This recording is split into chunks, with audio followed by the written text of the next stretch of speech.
This is Hugo Frere from Tantric, and you're listening to Fascination Street podcast.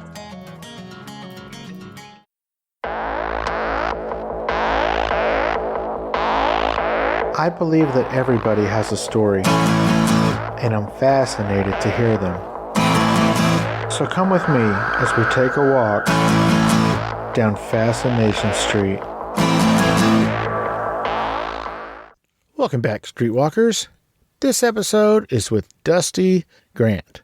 Dusty is a musician out of Kansas, and in this episode, we talk all about what took him to Kansas from Omaha, what got him into music, and we talk about some of the really cool things that he's been able to accomplish in his career.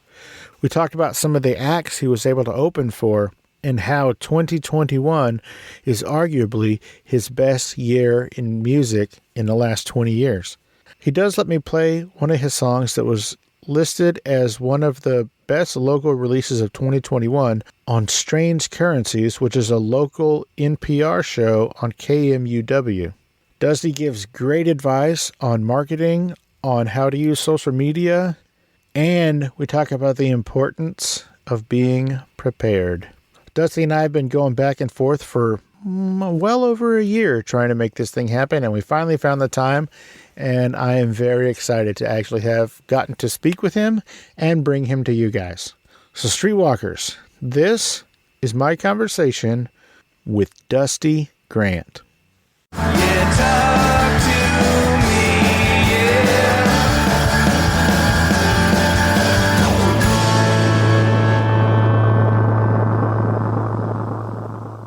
Welcome to Fascination Street Podcast, Dusty Grant. How you doing today, man?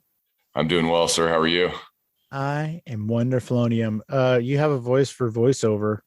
I have been told that the podcast thing really, I had a lot of people tell me that. I guess it is, but I don't have any of that kind of work. I would love to have some though. Sure. Do me a favor. Go like this. In a world. In a world. Nice. All right. Ladies and gentlemen, this is Dusty Grant. Dusty, what I like to do is I like to help my listeners understand how my guests got from where they were to where they are. And the way we do that is to start from the beginning, man. Where were you born and raised? I was born and raised in Omaha, Nebraska. Grew up there. I came up, I think I moved down here to Wichita when I was like 23 or 24. Been here ever since. 23 or 24 for your career. What was your career? My full-time job, I'm in sales. Gotcha. And so you were doing that in your 20s, and that's what took you to Kansas?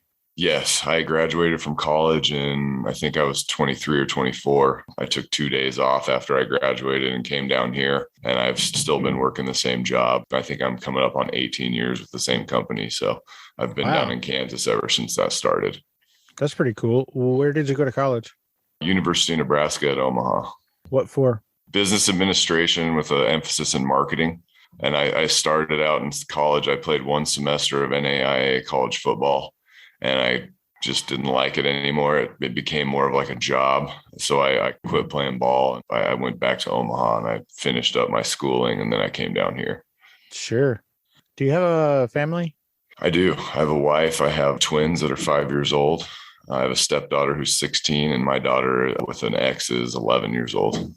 So did you get recruited to do this job out of college, or they were just hired and you were like, what do I got? I'm going. Yeah, kind of in a way. It was a family business. My father started the company.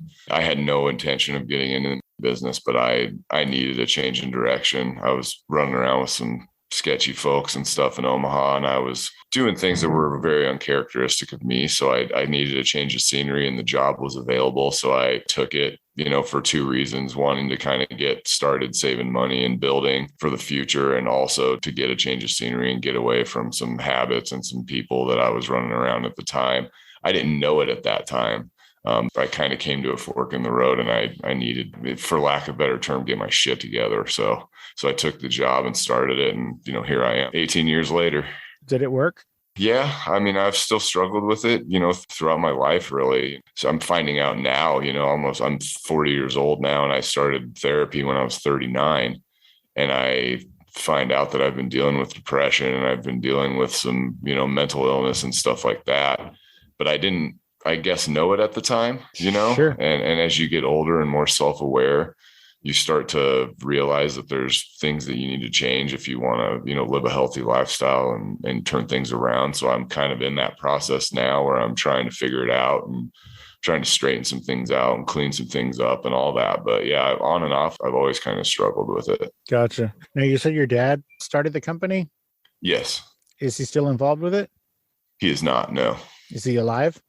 He's alive. Yes. He still does some consulting with the company and stuff like that. I mean, he still calls in and I think he's still an integral part of the business. My cousin owns the company and I work for him and I'm in sales and I do inventory and projections and all that kind of stuff. Sure. Do you travel a lot with that? I used to. It's starting to change a little bit. The industry's changed, I guess, with a lot more working from home and a lot of we used to have visitors all the time and we rarely let visitors in the facility anymore. We're an essential business. We've got everybody masked up and all that kind of thing. And the regulations are really strict on our industry. I bet. We don't travel nearly as much as we used to. Gotcha. Speaking of the restrictions, how has the previous 2 years of pandemic affected your business? We've been able to work through the entire thing, but it was almost a requirement because we were essential employees. When the restaurants closed down, a lot of it shifted towards retail. So we were trying to fill orders for retail, trying to keep the shelves stocked anywhere that we could. We've been really busy, but we have had COVID, hit our facilities and stuff like that. And we've been short help and had to cut back and things like that. So it has affected us negatively in that way for sure. So when you say keep the shelves stocked and retail, are you talking about like grocery stores and things like that? Yes, sir. Oh, cool. Oh, don't ever say that again. Okay, sorry. No worries. That's not really what I want to talk about, but that is cool. I understand fully. Some may be surprised to know this, but Omaha is a hotbed of musical activity. For sure. Some big, huge alternative bands have come out of there. There's a whole alternative music scene there with Cursive and Bright Eyes and Connor O'Burst kind of a thing. When did you first get into music and how did that come about? I was probably 19. I just graduated from high school. Friends of mine had, equipment in their basement and they always, one of them was a drummer, one of them was a guitar player, and they played together a lot and played covers and stuff. I was always really into music, but I never really performed or wrote any music until I was around 19 or 20 years old. Once I quit playing ball, I kind of realized that that was something that I wanted to pursue because we'd had a couple parties and we just played covers and I jumped on the mic and sang and did that. And I really liked it and I really enjoyed it. So we thought, why not start writing some of our own music? And from there, it just snowballed. We had a fairly successful band. We got some radio play in Omaha and played a lot of big shows. And we were actually coming up during that time, when Cursive, Bright Eyes, all that Saddle Creek stuff was coming, and 311 was from Omaha as well. But we were doing kind of like the rap rock thing. And that was at the same time. Like Limp Bizkit? Like new metal, rap rock type stuff. Yeah. Okay. There are songs out there of me rapping. It's going to be very hard for you to find them, but there are songs. Oh, man. Yeah. Thank God they're not more widespread out there, but they are out there for sure. This is maybe a stupid question, but are you rapping in the voice that you're talking to me in right now? Kind of, a little bit. Yeah. Yeah. I did some singing too, but I always liked hip hop and things like that as I grew up, and I always liked heavy music. So it was kind of for a guy my age at that time, for that style to come out, it was kind of like they were targeting me with that, and it hit me in direct shot. And I still actually like all that music. I still like new metal. I still like all that stuff from that era. And I still listen to those bands to this day. It was just kind of a natural thing that came about. And we started writing, and it was really fun. And we had a really good response to it. So we just rolled with it. Sure. As that thing kind of grew, everything changed a little bit. That it was strange because the first band I was in was that band. And it was one of the most successful projects I've ever been a part of. From there, I went on to join other bands, rock bands, grunge bands. I started getting into heavier stuff, metal bands, and I just slugged it out for years and years and years until I finally got in a band down here in Wichita, which was like a metalcore band, basically, called Empire Falling. And there's some of those songs are still on YouTube. We had a decent amount of success. You know, we toured regionally. We put some songs out. We got to open some big shows here in Wichita. That thing kind of fell apart as guys moved and lives changed. And then I kind of just went into obscurity because I had twins and they just required a ton of time. They were born prematurely. So we had a pretty tough road with them from the day they were born. And I was talking to my stepbrother. I'm like, man, I want to do music. And I was like, the only way I can do it right now is to go solo, because I can't expect a band to cater to my timeline with my limited availability and everything. I'm like, I'm going to have to go down and play my freaking acoustic and write while the babies are napping and try to be quiet and try to learn how to play. Music's always been kind of a big part of me, and I kind of just had this itch. So I started writing songs, and I put a video out on Facebook of the first solo acoustic tune that I wrote. And it had a pretty good response. I was like, all right, well, maybe I'm going to take a run at this thing. That led me into about 2017 is when I went solo and played my first solo gig and started recording and all that. And that's led me to where I am now. I'm still involved with that. And that's still what I'm working on, still what I'm pushing. But the band thing is starting to kind of take on a life of its own. So I've been, kind of letting the universe dictate the future of the project. And it's been really refreshing to do that. And I'm just grateful to still be playing and putting out music and all that stuff. I've learned a lot along the way. So that's fantastic. You said you, in some of those other bands, you opened some pretty big shows. What was the biggest name that you opened for? I'd say Trivium. No kidding. We opened for Trivium and Devil Driver and After the Burial. It was at the Cotillion here in Wichita. That was a huge show for us. It was a huge opportunity. Still to this day, one of the coolest shows I've ever played. Just to get in front of that type of crowd was really amazing. That was probably the biggest one from the metal days for sure. Earlier, you mentioned that one of the reasons that you left Omaha was to get away from maybe some bad behavior and some not so savory people. Was the early success of your first band a contributing factor to all of the mess that you got into? I think in a way, some, yeah. Especially at that time, I was young and I was partying a lot and hanging around people that were partying a lot. And it just kind of became a normal thing. I was going to school, working part-time jobs in restaurants or whatever. And then the rest of my free time, I was, playing music and partying. And, that was just kind of a part of the culture. So you kind of get into those habits. I mean, I even partied in high school, more than I probably should have. I was always curious and I was always experimenting and that kind of thing. And the music thing, it kind of does perpetuate that. You get around a lot of people that party. And as you get older, you start to realize that, it's not necessarily partying anymore. It's almost more like medicating or whatever you want to call it. But yeah, I would definitely say that was a contributing factor for sure. Rock on. Now, when you decided to do this solo thing, were you going to try to do the same style of music, or did you change your genre just a little bit or a lot? It was a lot. It really was a lot, but it really wasn't intentional. I was fairly limited as far as my skill set on acoustic guitar. I had dabbled playing a little bit of guitar here and there, just being around guitar so much throughout my music life. But I really didn't sit down and start learning to play until I would say it's been about 7 years now. I learned some open chords, I learned some minor chords, I learned some stuff like that. And then I just started kind of tooling around. And I really loved all of, like the Alice in Chains Unplugged, the Nirvana Unplugged, the Stone Temple Pilots.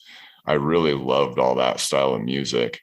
And at the time I was going through some dark stuff, the separation, and, I went through a really ugly situation there. And I think in a way it was kind of catharsis for me to get rid of some of that darkness and to channel it into something positive, being music, not filtering myself or trying to do anything like that. But I think it was just kind of coming out of my pores, and it started off with the dark stuff and exploring depression, exploring my feelings. And I've always kind of had the mentality when you write, if it's making you a little uncomfortable to write it, that's probably what you should be writing because it's real. I feel that way when I write checks. Yeah. I write a lot of those with all these kids I got, man. Well, I I write a feel lot very of checks. uncomfortable when I write a check. So Me too. Every time, every time. But yeah, I was. There was really no intention of genre or anything because I cover some country tunes, things like that. I like a lot of different styles of music. It was just kind of what came naturally for the guitar set and the songs I was learning. I was learning Down in a Hole. I was learning Creep by Stone Temple Pilots. Those songs kind of were teaching me how to play guitar. So it was kind of a natural progression for me to start out kind of playing in that vein. Those are some artists that I sometimes get compared to with my acoustic stuff for sure. So interesting. How flattering. yeah, I'll take it. Anything I can get, anything positive I can get. I take the small wins these days. Did you happen to catch, I think it was probably 2 months ago, DJ Khaled got an acoustic guitar from the Bob Marley estate? And so he did a little video where he played the guitar. Have you seen that? I have not. You should check that out because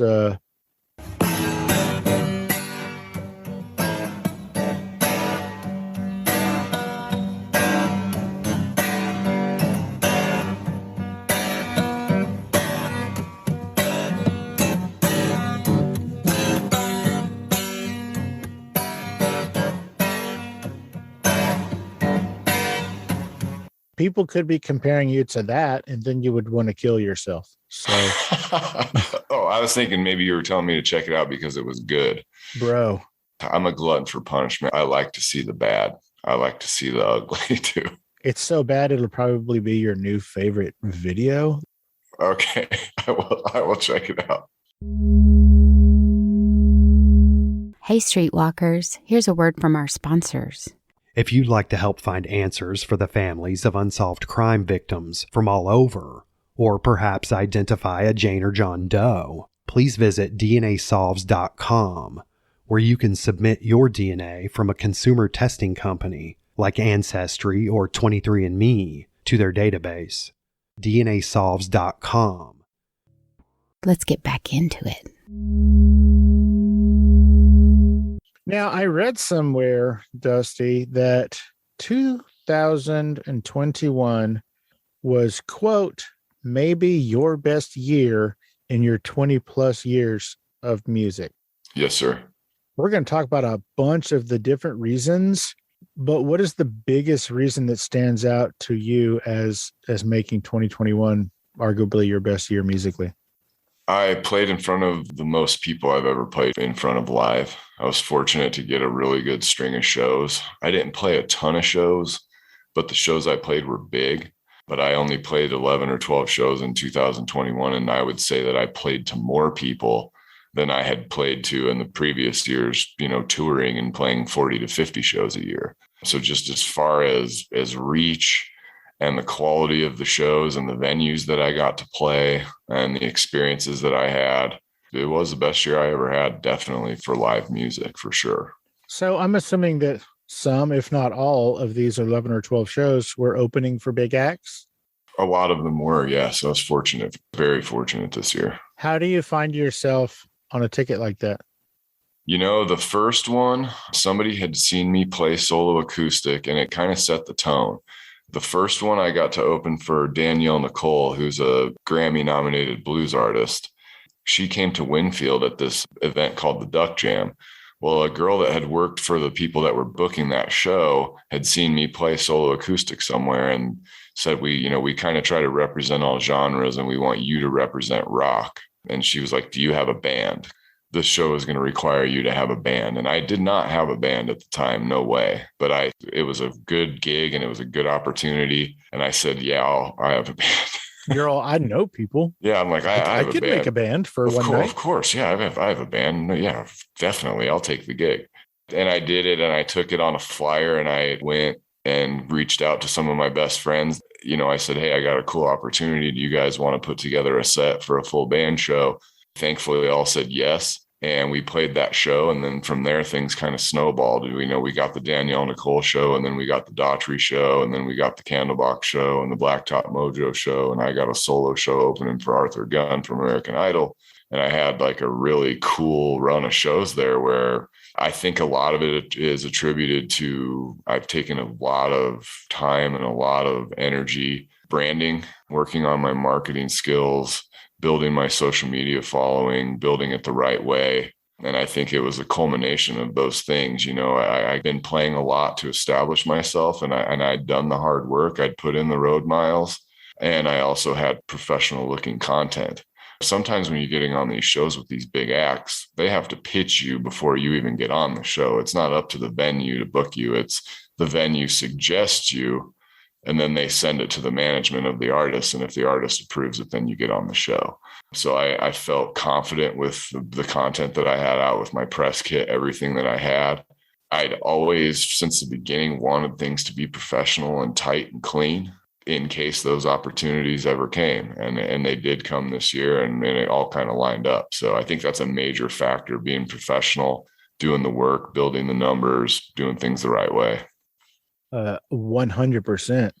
Did some of those other shows stem from that first Danielle Nicole show?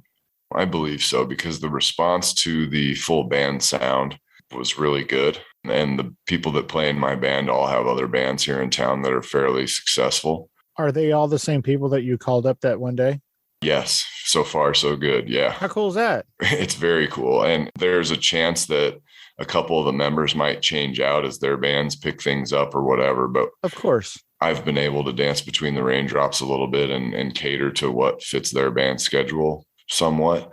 And I've been getting a good lead time on these shows, so we've been able to plan for it adequately. That's kick-ass. Did you say you got to open or play with Daughtry? Yes.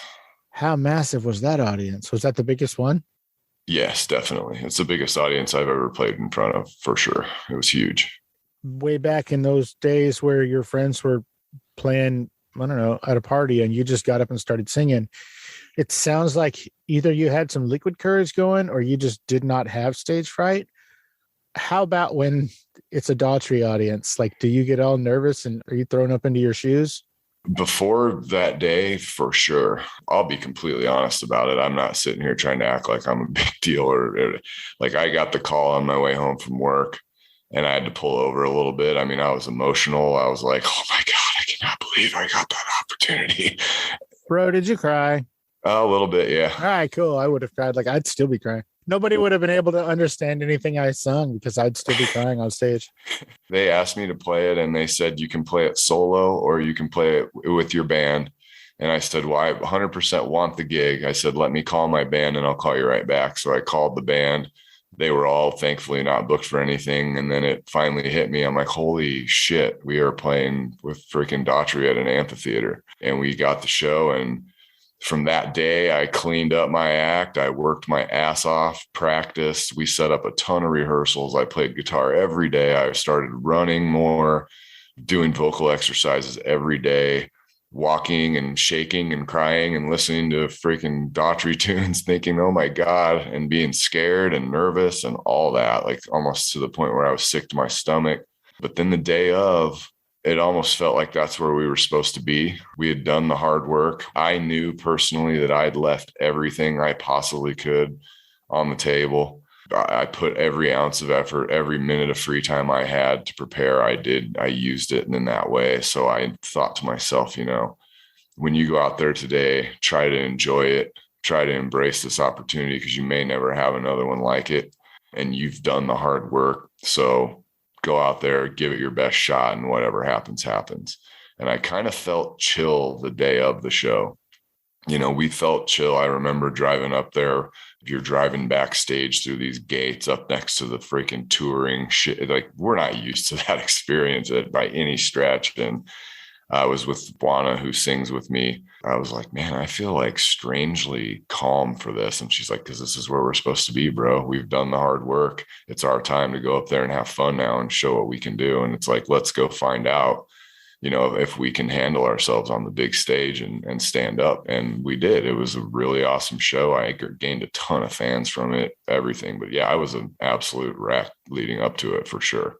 That is kick ass. So when was that? That was July 10th of 2021. Okay. Was Candlebox after that?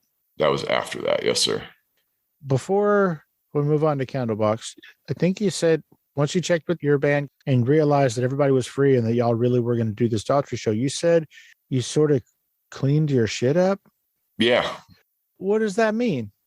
Well, I stopped drinking, stopped smoking, exercised more, ate healthy foods, tried to get more sleep, tried to get more exercise, tried to play more guitar, tried to sing more, use my free time to basically just prepare for that opportunity instead of just kind of hanging out and having fun and being a little more lax about things because you don't have anything to work towards.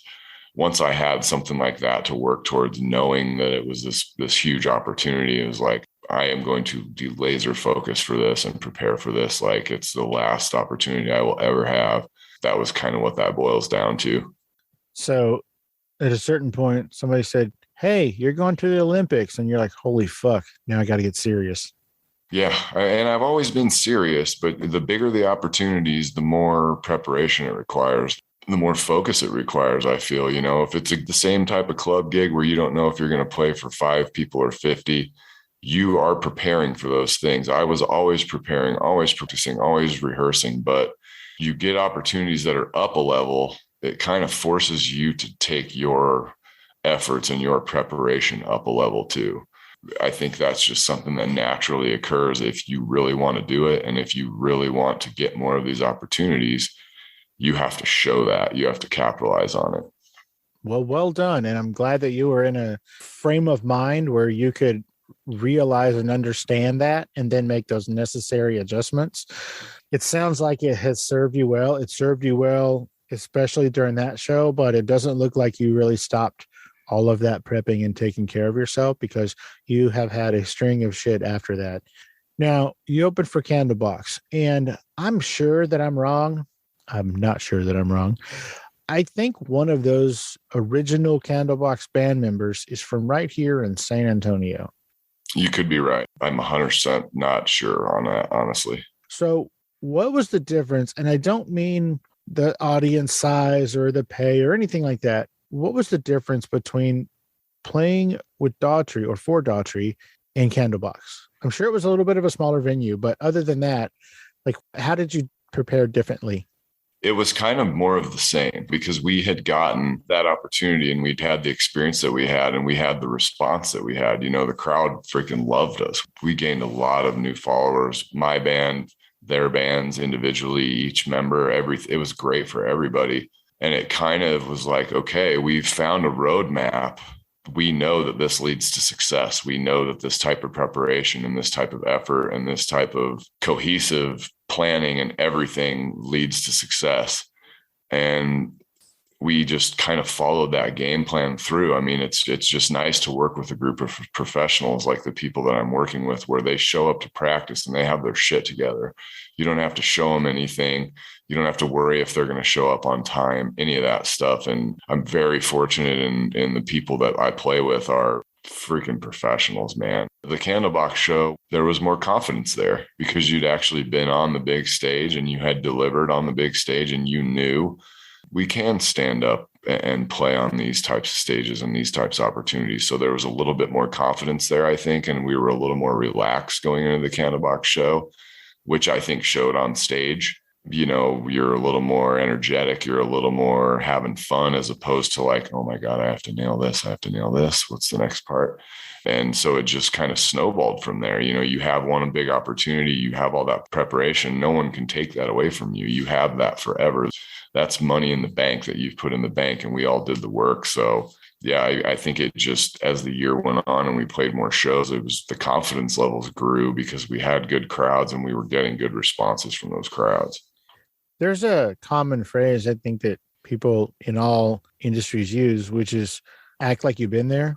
Mm-hmm. And I think that the rest of that quote probably should be until you have been there, because, you were acting like you've been there trying to get ready for Daughtry. But then once you had been there with Daughtry, then you weren't acting. You had the confidence because you had actually been there. So I think we should all start saying that the other half of that quote. Yeah. And that's the thing too. It's, we didn't show up drunk. We didn't party a bunch before the show. I mean, we were stretching, doing warm-ups in the car, drinking tea. We fully understood the gravity of the opportunities that we had. And it's like, I am not going to go up there and blow this. If this doesn't go well, it's not going to be as a lack of effort or a lack of maturity on my part. You can only control so much, but at that stage, it was like, I saw the results from taking my preparation up a level, from making these lifestyle changes, all those things.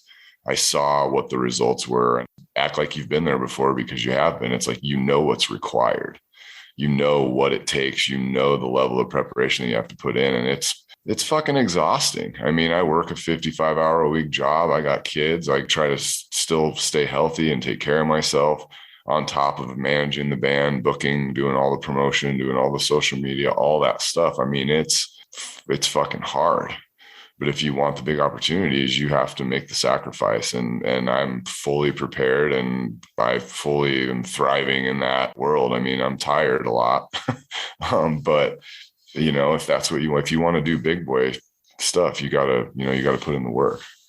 Let's talk about some of your music. Now, you said that those opportunities really helped grow the fan base of your band, your band's band, your solo stuff. What is the name of your band when it's all of you together? It's just Dusty Grant. It's the same. Okay. What is the name of your band when you're by? I'm just kidding. They're just Dusty Grant, just me. Okay, so it's just Dusty Grant. Yeah. When you release things, is it just you or is it all of you? Is it the band or just you or both? Up to now, it's been just me releasing everything. It's just been solo work. There hasn't been any co-writing. I've worked with a producer and the mastering and all that, and who I'll work with on these singles now. But up until this year, it's only been like solo acoustic tunes, really. We are going to release full band hard rock stuff this year. That's what I'm focusing on. We've got a release that we're preparing for right now. We've got another song tracked. And my guitar player that I play with, Jason Khaled, last year we wrote our first song together, and we figured out that we're a really good songwriting duo. So he and I are going to focus on, writing a bunch more tunes and recording more. And even the producer that I'm working with is like, yep, you guys have a really good dynamic writing together. You should explore this. So that's kind of the plan going forward. I'm going to release some full band hard rock stuff and see how it's received. Cool. So this number that I'm about to say, I guess, is your solo stuff. Dusty, you have been streamed on Spotify over 150,000 times. Yes, sir. How much of that is your account on repeat?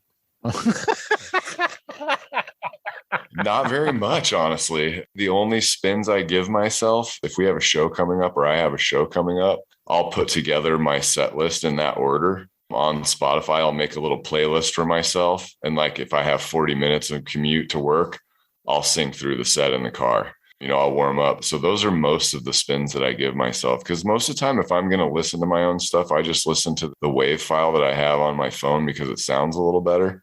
That's not as compressed as Spotify, but, so I don't know. I've contributed to some of those streams. I can't lie, using them to prepare for my set, but it's definitely not 150,000. I can assure you.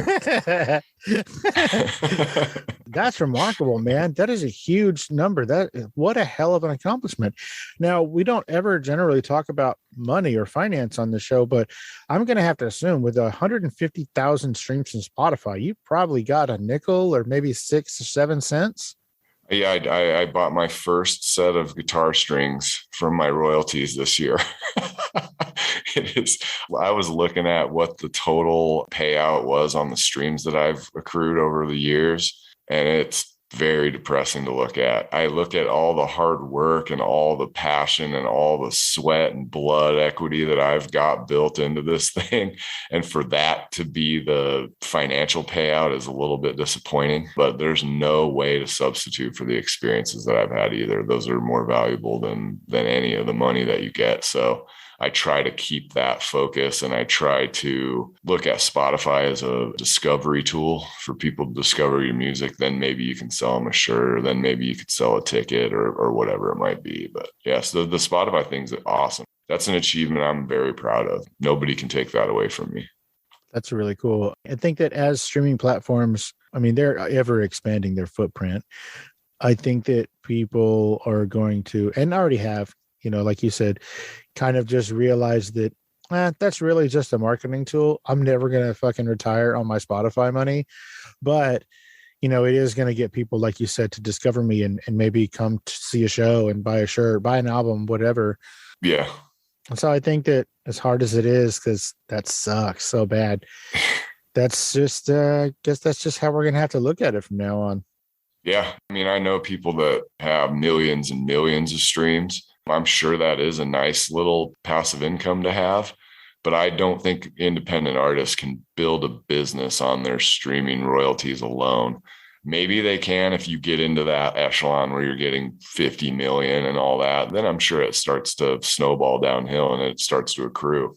But for guys like me, I mean, even with the numbers that I've got, which I know are small in the relative world of streaming and all that, like there's no way I can hang my hat on that or even count on that, because I don't know if I'm going to get on a playlist. I release one song and it does something, and then I release another song and it does something completely different, even though I set it up and launched it the exact same way, even improved. You never know how a song is going to react until people hear it. Yeah, that's true. Kinky Friedman was telling me basically the same story. He's one of the Texas Outlaws, Willie and Waylon and those kind of dudes. I think he had put out something like 12 albums or something. And then at a certain point, he was just like, man, fuck this. And so he just started writing detective novels. And he didn't write another song for like 20 years. And I was like, why? And he said, well, because I felt like every time I wrote something, it was just going up into the fucking ether. It was, basically just for me and nobody cared. So I took a break from it for a while. It's understandable. It can be very, very discouraging. I mean, it can be very disappointing, very discouraging, a huge letdown. Like I come out of my own pocket on everything that I do. I invest I have to set aside budget, and I try to make it sustain itself. I try to sell merch and hustle and do all that to try and make it pay for itself so it doesn't come out off my kid's plate. And I've released stuff, and I've been like, I set goals for myself on streaming and stuff, and then it doesn't hit those goals, and you're just like gutted. You spend all this money, all this time, all this effort, all this passion, and taking fucking seminars to learn how to release stuff better and building your own checklists and building your own publicity and trying to do all this stuff that you can do. And then it fucking falls flat and you're just like, oh God, it's, you definitely have to have a tough chin to keep doing this shit. That's for sure. Agreed. It's sort of like when you get into podcasting. Yes, very and you don't have similar. a name and you don't have a following and you're just fucking nobody. Yeah. Hey, Streetwalkers, here's a word from our sponsors. So I ran into previous guest of this show, Chris Gronkowski, the other day, and it went a little something like this. Hey, Steve. Hey, Chris. Hey, you know what sucks? When I get done with my workout at the gym, my protein shake's not cold anymore, man. It's room temperature. Weird. I haven't run into you at the gym lately. Busted. Okay, truth be told, I don't work out, but I do get thirsty after a long day of podcasting. I just can't seem to keep my cocktails cold. You should use an ice shaker. What's an ice shaker? The ice shaker is a double-walled, vacuum-insulated stainless steel shaker bottle with a patented twist and agitator that breaks up the protein powders. So you're saying I should switch to an ice shaker, take out the agitator so I can fit more ice in the cup and it'll stay cold longer? Steve, you don't need more ice. The ice shaker is third-party tested and verified to keep your drink cold for 30-plus hours. Chris, you're a genius. I'll still remove the patented screw and agitator and just add more booze. I guess technically you could, but if you actually use the ice shaker as a protein drink cup, the agitator breaks up the powder and doesn't bounce around like you're shaking a paint can.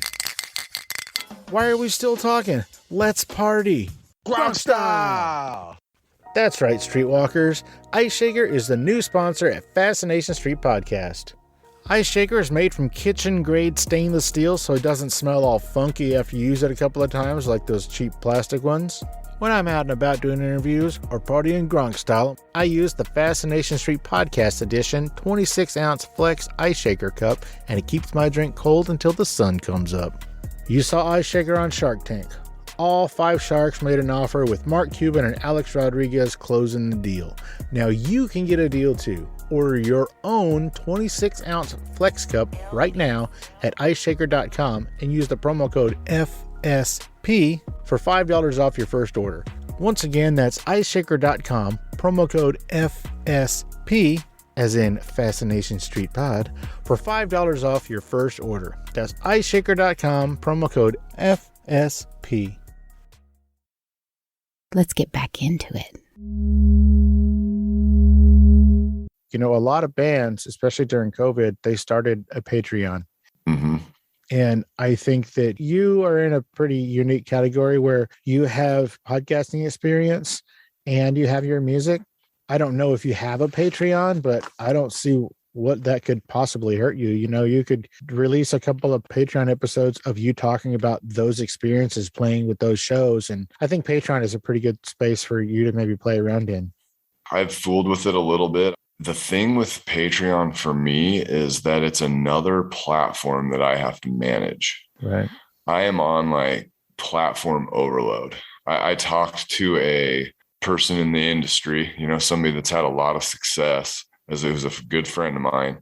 And I was talking to him yesterday, actually. And he's like, yeah, man, you're doing really awesome on your social media. I see your stuff everywhere. And he's like, but where the fuck is your TikTok activity? Oh, Jesus Christ. And I'm like, oh God, you're right. And he goes, dude, I'm telling you, I know it's the last thing you want to hear. He goes, but that is the number one social media platform right now to drive traffic to everything. And he goes, I know people that have gone from obscurity there to 100,000 followers, and they don't have to worry about anything on their other socials anymore because it's so fruitful for you. And he's like, so get your ass going on that. And I'm like, God, you're right. I know you're right. But it's just like, I've got this fear of another platform that I'm going to have to babysit and manage and create content for. But I started TikToking again. You know, I got on there for a while and I was doing all right, especially when I had the podcast. But I kind of let it lapse because I've been focusing more on Facebook and Twitter and Instagram because I've been seeing results there. Right. And TikTok is so flighty. You don't know if one thing to the next, if anyone's going to give a shit. I don't even know what the fuck to put on TikTok. You know, like I'm not making fucking dance videos. I don't even know how to fucking use it. If you filter that shit out and you like certain stuff and you start to like kind of curate your feed, now I'm getting a ton of like really relevant content from artists that I follow and stuff where they're showing you a quick playthrough of a song and telling you the chords, or they're telling you a quick story, or they're giving you a little bit of a marketing tip or something like that or whatever. And I'm like, man, this is actually fairly useful. How are you going to make it work for you? I do post a lot of funny shit too. Like I was messing around with this thing where I bounced a volleyball with a beer on top of it. And I put an open bottle of beer and I set it on top of a volleyball and I let it bounce. And then the beer bottle bounced up and I grabbed it and I chugged it like on a TikTok video. And that thing, I posted it last night. It's done. You know, it's almost at 1,000 views, I think, or something like that. And so some of that stuff, I just come up with these quirky things or these stupid jokes about Crocs or whatever it might be. And then I mix in a little bit of my content. And I think another thing that I want to start getting into is giving bands guidance on marketing, little tips, little things that I've learned over the years, little stuff like that, because I do get a lot of DMs about, hey, how did you do this? How did you do that? Or, hey, what do you think I should do? And I've actually got to the point where I've started helping bands with their launches and stuff. And they've brought me on their team, you know, hard rock bands mostly, just because they're in the same situation. They're maxed on time. They're recording and they're touring and they're doing all this stuff. Like, we need help hitting the easy button for this launch to make sure everything's set up correctly. And I'm kind of a nerd when it comes to that stuff. I'm meticulous and I pay close attention to how things look, and I help with launches and stuff. And I know it's a really nice resource for them to have. I'm like, it's not about the money for me. I like to practice and I like to help friends, but it is nice to have a little help on my next ad. You know, I can pay for my next ad with something and you're just helping out a friend, you know, or whatever it might be. And it's had some success. So I get asked about that stuff. And I think it's a natural progression for me to start sharing some of these ideas. Not saying that it's the gospel, because what works for me may not work for you, may not work for somebody else, whatever. But I think a lot of artists in this world that we live in with the short attention spans pump shit out, you know, and they just kind of like force things out as fast as they can. And it's like, no, you got to invest in yourself if you want other people to invest in you. I've said this a million times on other interviews and stuff, but I think I read something that it was 60,000 songs a day or 60,000 songs a week are uploaded to Spotify. Like, how are you going to stand out if your stuff looks like crap, if it doesn't sound professional? How are you going to compete with the people in your genre that are releasing music if you're not taking it seriously? Why should somebody else take you seriously? That is a lot. And I think people think that, I can just put this song out and it's so great that I can just sit in my basement and the record deals are just going to fall in my lap. And it's like, it doesn't work that way, bro. Like, that happens for 1 in a million artists. You got to go out there and put in the sweat equity, and you got to go out there and do the work. And I think artists need to hear that. And I think artists need to understand that their music is a business, and you need to start treating it as such. Because if you want somebody else to invest in you, you have to invest in yourself. Nice. So, Dusty, I don't know what this is, so you're going to have to help me out. What the hell is Strange Currency? Strange Currency is a radio show hosted by Jed Bodwin here in Wichita. It's our NPR affiliate. It's a local radio station, but it's broadcast. It's terrestrial radio. It's like an old school radio show. He picks the music that he plays and cultivates his plays. And it's a very eclectic mix of music. And he's a very well-respected journalist in our area and all that type of thing. So that's his radio show, Strange Currency. Well, as luck would have it, I think 2 of your songs made it on the best local releases of 2021 on his show. Yes, sir. Which 2? Through the Cracks was number 2. And For You was number 8. And then actually in 2020, Up From Here was number 1 on that show too. So I've had 3 songs hit the top 10 in the last 2 years, which is amazing for me because those types of accolades don't come very often for guys in my position. So to see that it's connecting with somebody makes a big difference for me, for sure. So how did you find out? Did you find out because you were listening, or did somebody call you, or did he call you? He tagged me in a post saying, I've got my local releases, I got my regional, and he does national and stuff like that as well. And he does albums and singles. I've just been releasing singles lately. And he tagged me in a post and I saw it. I think it was either last week or the week before.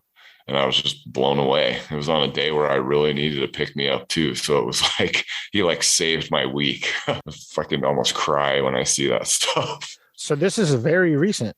Yes. Oh, kick ass. Well, congratulations. Much earned, my friend. Thank you very much. I appreciate it. Absolutely. Well, this is part of my favorite thing about doing what I do. Dustin, can I play one of those songs? Absolutely. Whichever one you'd like. Why don't you pick it and then introduce it like you're a radio DJ? Up next on Fascination Street podcast is a new banger from Dusty Grant, Through the Cracks. It's a dark and eclectic mix of rock, folk, Americana, and I lost it. Totally lost. That's why I'm not in radio. I didn't know I was going to be put on the spot. I could have wrote a little script for that. I love it. I'm going to have you intro all the songs on my show. Okay. Just all call right. you up. Hey. I'm voiceover work, man. All right, cool, guys. Here's Through the Cracks from Dusty Grant. Thanks, man. Of course. Thank you so much, man. Appreciate it.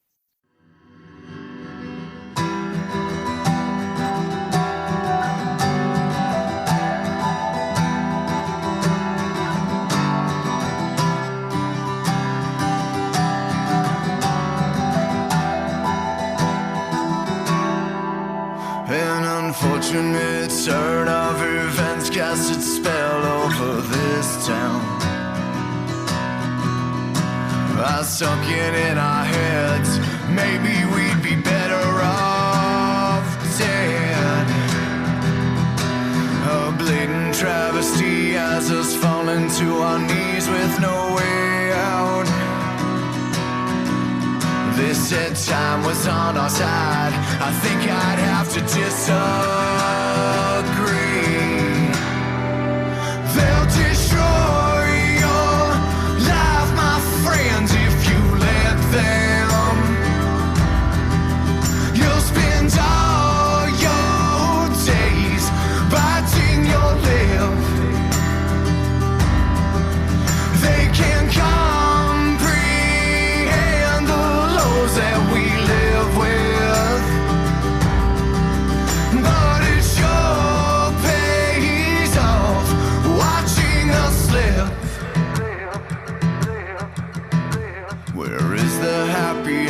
there's no way that we can mend all these fences. They say that we'll endure. Now how far from the truth could that be? What the fuck were we thinking?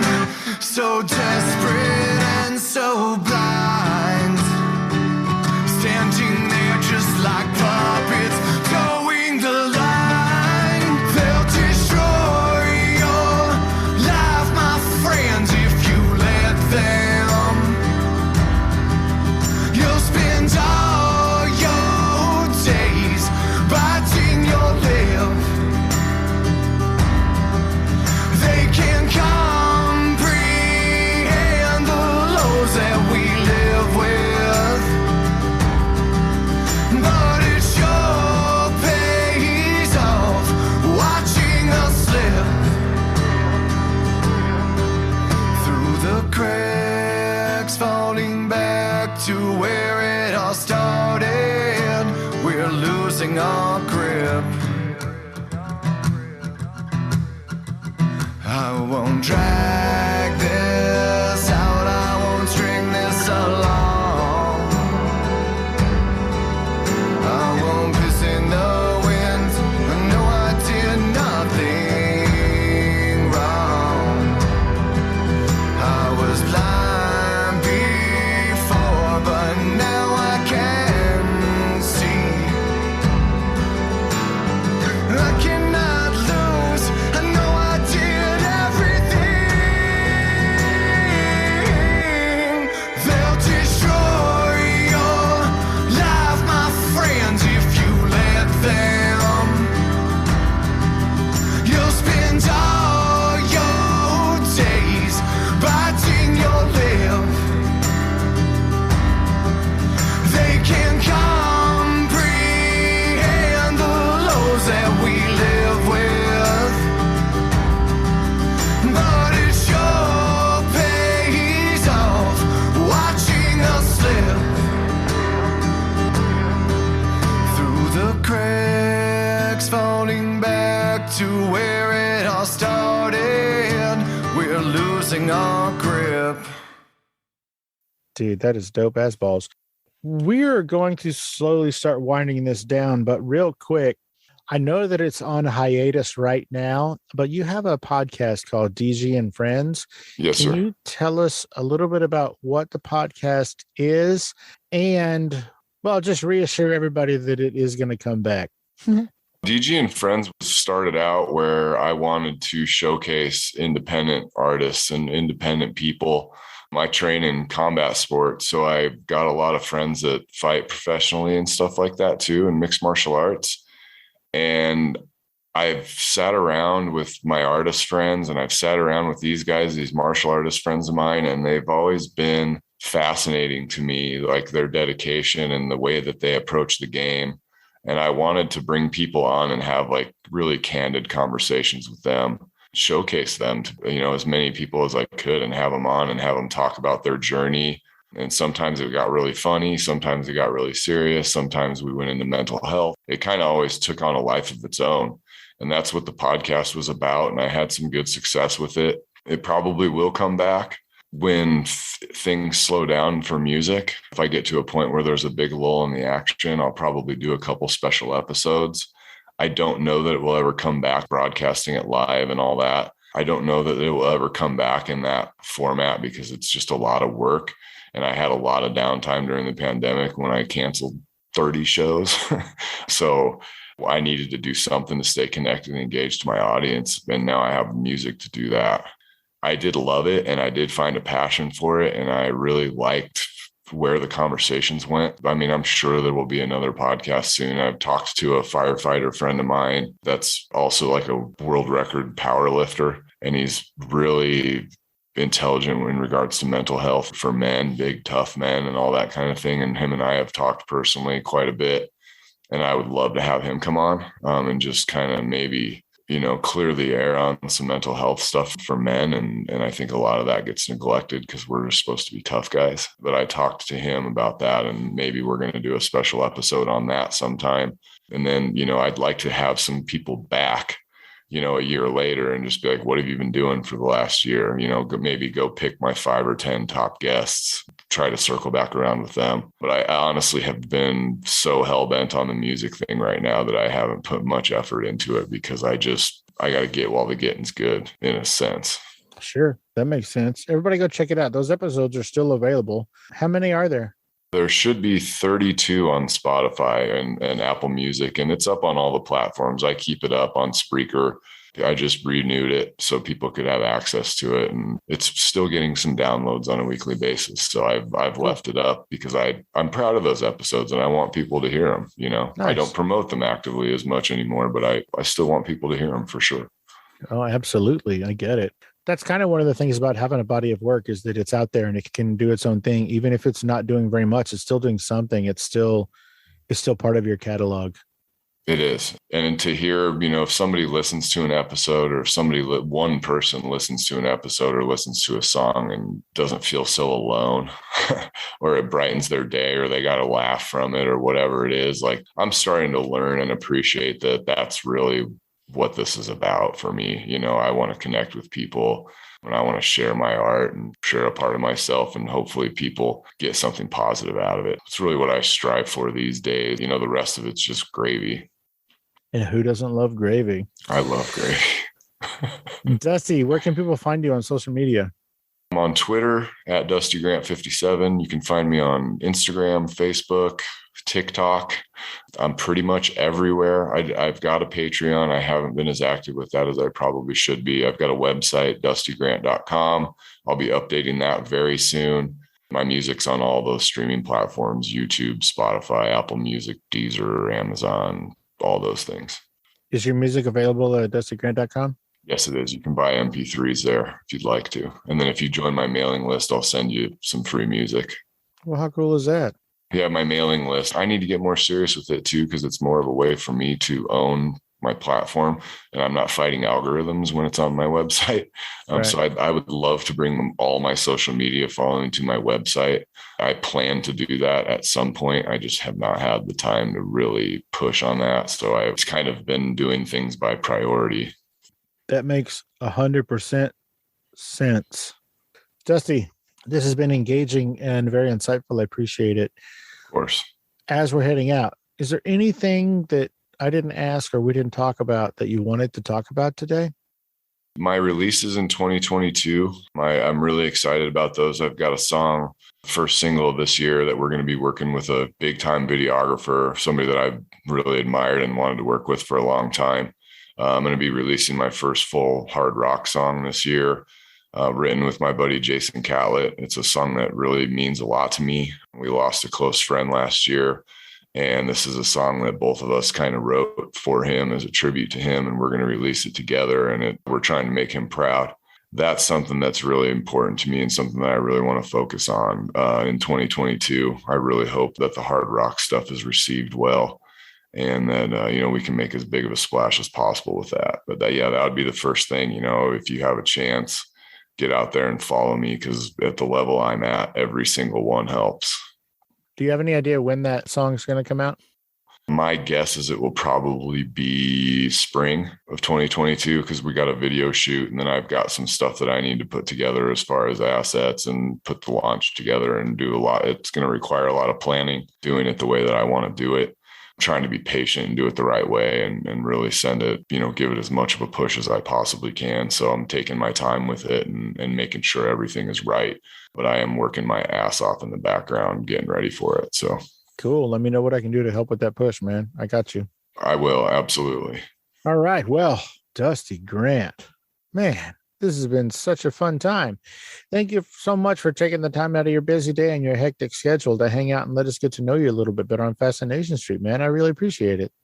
I appreciate you, man. I know we've been wanting to do this for a while, and I thank you for all the advice you gave me when I was doing the podcast stuff. I know you didn't have to do that, and you threw me a sweet guest, and I'm really glad to come on and finally get to talk to you. I know we've been wanting to do it for a long time, so I'm grateful for the opportunity, every single one. Oh, you're the best. Hey, man, you go kiss all them kids, and you have a great rest of your week, man. I will, for sure. Thank you so much. Take it easy. Bye. All right. Bye.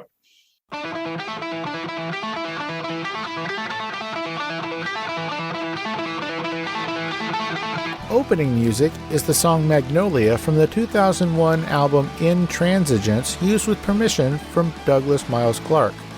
Closing music is from the song Say My Name off the 2021 album Underdog Anthems, used with permission from Jack's Hollow. If you like the show, tell a friend. Subscribe and rate and review the show on iTunes and wherever else you download podcasts. Don't forget to subscribe to my YouTube channel. All the episodes are available there as well.